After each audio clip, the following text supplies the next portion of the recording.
Guys, tingnan nyo itong rambutan. 120, apat na peraso. 120 pesos dito.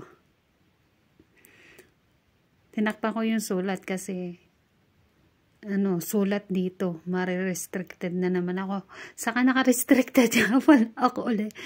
Pang-4 na beses na to. Pang-5 beses. Hindi na talaga ako mag-video sa labas. Kasi pag nakikita yung mga signboard,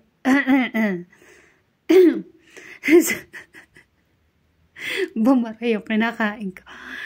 Pag nakita sa video yung signboard, yung mga signboard na sulat dito, nire-restricted ako ni Lolo. So,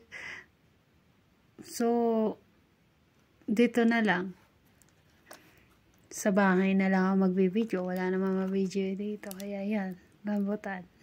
Tikman ko tong rambutan na to. Tamis siguro to. Mahal eh. Pero 120. Magkano na ba ngayon ng rambutan sa Pinas? Ang tagal ko na rin hindi nakakain ng rambutan eh.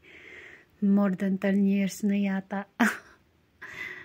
Kasi nung umuwi naman ako sa Pinas, hindi naman ako nangain yan. Hindi naman ako kumain. So, yun lang. Kainin ko na tong kadadating ko lang. Thank you.